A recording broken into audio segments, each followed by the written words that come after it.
Okay, so I cut the other portion of the forearm and I started thinking about the bicep. The line that's scored into the mold is what I would recommend cutting it, and as I mentioned, that would give you 15.5-inch total circumference bicep.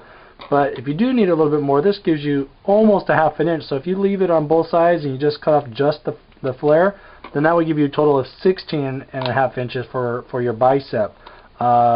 So that gives you a little bit of playroom, although there is a groove here, but you got to glue the two ends and fill it and bond to it and sand it, so you wouldn't even be able to see that you've gained an extra 1/2 inch there. So I guess 16 is probably the max for the biceps.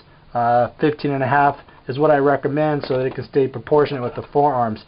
There really isn't that much material to leave on the forearms. I mean, you might get maybe 1/4 inch on each side, which gives you a little bit more, but not much.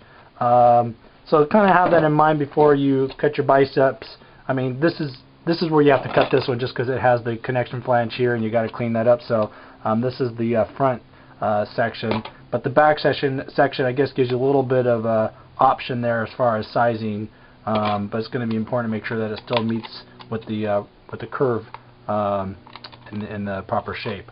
So just wanted to point that out, and since this is for me and I'm going to be scoring it right on the line that's in the mold there, do like so. Do that both sides. And have that free. So then this is how it's going to be fitting together. So I'll be gluing that together like that, checking it, making sure everything's going to fit right. But that's the bicep. This is the front top section. This is the back section for the right. So this will be the outside. So I want to really make sure that this side is really nice and clean. And then that'll be the inside towards my body.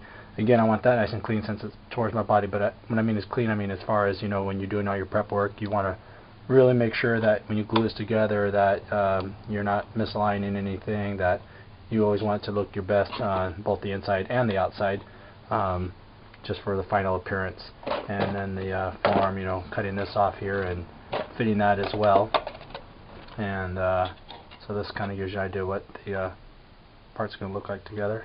I'm sorry, it's the front that way. But so it's getting there, little steps at a time, little parts getting done.